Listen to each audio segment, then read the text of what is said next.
कि ठंड का मौसम चालू हो गया है और हम नहाने के लिए पानी को गर्म करते हैं और पानी को गर्म करने के लिए गीजर का इस्तेमाल करते हैं।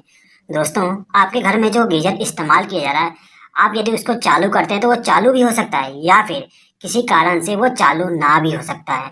तो दोस्तों, आज के इस वीडियो के द्वारा मैं आपको बताऊंगा कि आपका जो गीजर होता है उसके अंदर यदि प्रॉब्लम आता है तो आप किस प्रकार से चेक करोगे। उसके साथ साथ में मैं आपको ये भी बताऊंगा कि जो गीजर होता है उसका वायरिंग किस प्रकार से होता है, जिससे कि आपका जो नॉलेज है गीजर के बारे में वो कंप्लीट हो जाए, यानी कि आप घर पे खुद गीजर को रिपेयर कर सके। ठीक है दोस्तों। तो दोस्तों, सबसे पहले हम बात करते हैं कि जो हमारा गीजर होता है उसका वायरिंग किस प्रकार से करते हैं। तो दोस्तों देखिएगा, जो हमारा गीजर होता है उसके अंदर सबसे मेन कंपोनेंट उसका हीटर होता है। ये हमारा हीटर हो गया। अब दोस्तों देखिए, ये जो हमारा हीटर होता है इसको पावर सप्लाई देने के लिए हम प्लग टॉप का इस्तेमाल करते हैं।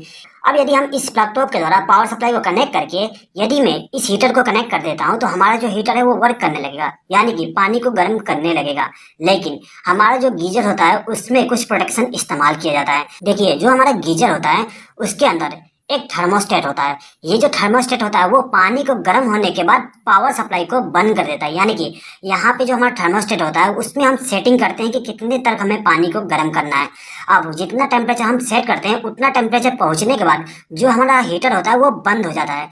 अब ये जो हमारा हीटर है इसको बंद ये थर्मोस्टेट करता है। ठीक है। अब ये जो हमारा थर्मोस्टेट है इसके बाद में एक और प्रोटेक्शन इस्तेमाल किया जाता है। क्या प्रोटेक्शन इस्तेमाल किया जाता है देख लीजिए। देखिए, यहाँ पे एक और ऑटो कट ऑफ थर्मोस्टेट लगाया जाता है। दोस्तों, ये जो आप देख रहे हैं ये भी एक थर्मोस्टेट जैसा स्विच होता है। एक प्रकार से आप इसको ओवरलोड रिले भी कह सकते हैं या फिर थर्मोस्टेट भी कह सकते हैं। अब दोस्तों देखिएगा, जो आपका गीजर होता है उसके अंदर दो इंडिकेशन लैंप मिल जाएंगे। एक इंडिकेशन लैंप ग्रीन कलर का होता है जो कि ऑन इंडिकेशन लैंप होता है, और दूसरा इंडिकेशन लैंप हमारा रेड कलर का होता है जो कि हमारा जो हीटर है वो ऑफ है उसका इंडिकेशन दिखाता है। ये जो हमारा हीटर है इसको पावर सप्लाई देने के लिए इस प्लग टॉप का इस्तेमाल किया जाता है। अब ये जो हमारा प्लग टॉप है इसका जो दाहिना पिन है, इस दाहिने पिन से एक वायर को कनेक्ट करके इसको ले जाके जो हमारा कट ऑफ स्विच है उसके एक टर्मिनल पे कनेक्ट कर दिया जाता है। यहाँ पे कनेक्शन कर दिया गया है।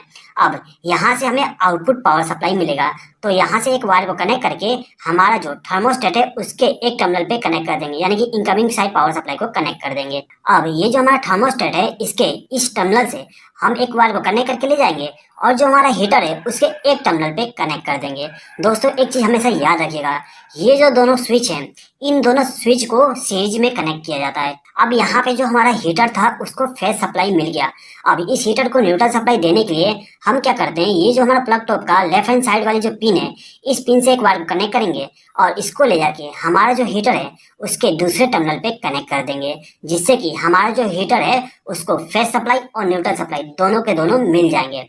अब आते हैं हम इंडिकेशन लैंप पे। ये जो हमारा ऑफ इंडिकेशन लैंप है इसका कनेक्शन करने के लिए हम क्या करते हैं, ये जो हमारा कट ऑफ स्विच है इसके आउटपुट टर्मिनल से, यानी कि यहाँ से एक वायर को कनेक्ट करके हमारा जो इंडिकेशन लैंप है उसको फेज सप्लाई दे देते हैं। अब इसको न्यूट्रल सप्लाई देने के लिए यहाँ से एक वायर को लूप करके इसको न्यूट्रल सप्लाई दे दिया जाता है। अब ये जो हमारा ऑन इंडिकेशन लैंप है इसको पावर सप्लाई देने के लिए हम क्या करते हैं, ये जो हमारा थर्मोस्टेट है इसके आउटपुट टर्मिनल से जो वायर गई है वहां से एक वायर को लूप करके हमारा जो ऑन इंडिकेशन लैंप है उसको पावर सप्लाई दे दिया जाता है। उसके बाद में इस इंडिकेशन लैंप को न्यूट्रल सप्लाई देने के लिए यहाँ से एक वायर को लूप करके न्यूट्रल सप्लाई दे दिया जाता है। अब दोस्तों देखिएगा, जो हमारा प्लग टॉप होता है उस प्लग टॉप में आपको एक मोटा वाला पिन मिल जाएगा। ये वाली जो पिन होती है ये अर्थिंग के लिए होता है। तो इसके लिए हम क्या करते हैं, यहाँ से एक वायर को कनेक्ट करके ले जाते हैं और जो हमारा गीजर होता है उसके बॉडी के साथ इस वायर को कनेक्ट कर देते हैं। ये जो वायर होता है वो अर्थिंग के लिए होता है। दोस्तों, हमेशा याद रखिएगा, आपका जो गीजर है उसको अर्थिंग जरूर करिएगा, क्योंकि आपका जो गीजर है उसमें आप इलेक्ट्रिक पावर सप्लाई दे रहे हैं और वहाँ पे पानी भी मौजूद है, तो वहाँ पे इलेक्ट्रिक शॉक लगने का खतरा बहुत ज्यादा होता है। इसलिए आप वहाँ पे अर्थिंग का कनेक्शन जरूर करिएगा। ठीक है।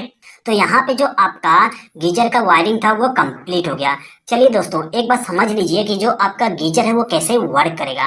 तो देखिए, आपका जो गीजर है यदि इसको ऑन करना है तो आपको क्या करना पड़ता है कि ये जो प्लग टॉप है उसको आपको सॉकेट में कनेक्ट करना पड़ेगा। उसके बाद आपको स्विच को ऑन करना पड़ता है।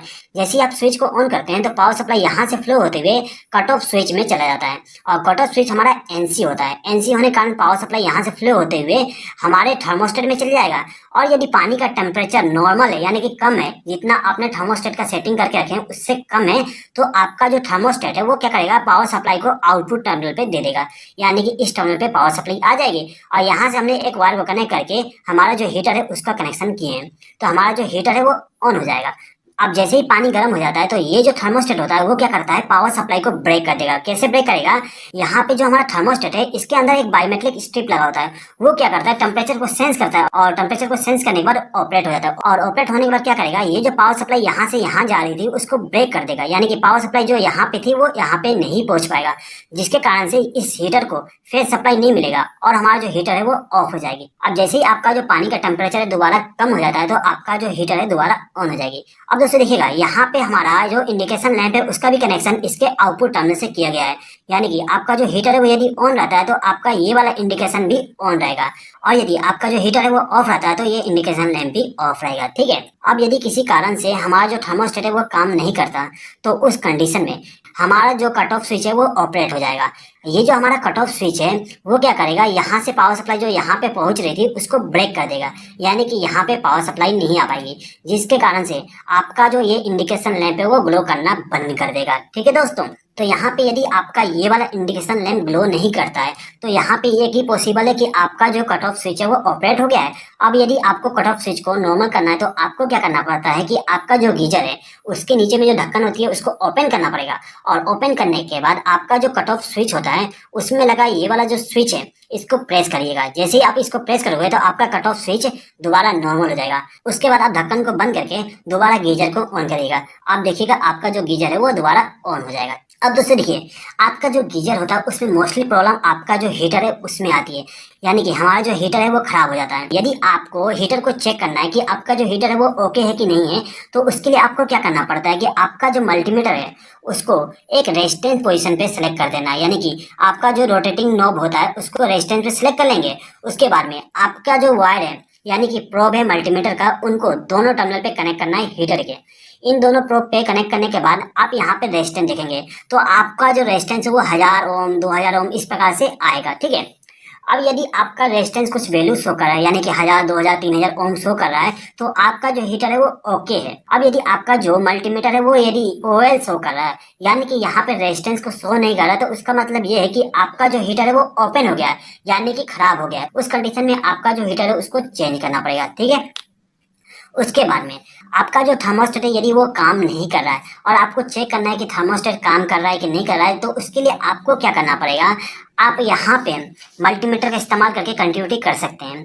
अब यदि आपके घर में मल्टीमीटर नहीं तो आपको मैं एक देसी जुगाड़ बता देता हूँ कि चेक किस प्रकार से करोगे। आप क्या करिए, आपके घर में जो सॉकेट होता है उस सॉकेट से एक वायर को कनेक्ट करिए और उसको ले जाके आपका जो थर्मोस्टेट होता है उसके एक टर्मिनल पे कनेक्ट कर दीजिएगा।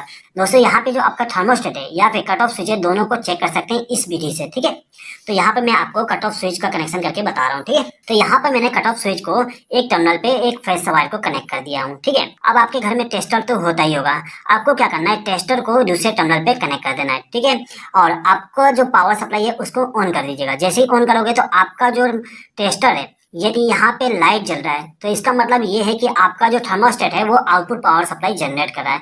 यदि यहाँ पे आपका जो टेस्टर है वो यहाँ पे लाइट ग्लो नहीं कर रहा है, इसका मतलब ये है कि आपका जो थर्मोस्टेट या फिर कट ऑफ स्विच है वो आउटपुट पावर सप्लाई जनरेट नहीं कर रहा। उस कंडीशन में आपको थर्मोस्टेट को चेंज करना पड़ेगा या फिर आपका जो कट ऑफ स्विच है उसको रीसेट करना पड़ेगा। ठीक है दोस्तों, तो यहाँ पे जो मोस्टली प्रॉब्लम आता था उसके बारे में मैंने आपको बता दिया हूँ। आप इस प्रकार से आपके घर का गीजर का वायरिंग भी कर सकते हैं और उसको चेक भी कर सकते हैं। आई होप कि दोस्तों आपको ये वीडियो पसंद आया होगा। दोस्तों यदि आपको ये वीडियो पसंद आए तो प्लीज़ लाइक शेयर और कमेंट कर दीजिएगा, और यदि आपने अभी तक हमारे चैनल को सब्सक्राइब नहीं किया तो सब्सक्राइब भी कर लीजिएगा। इस वीडियो को देखने के लिए धन्यवाद।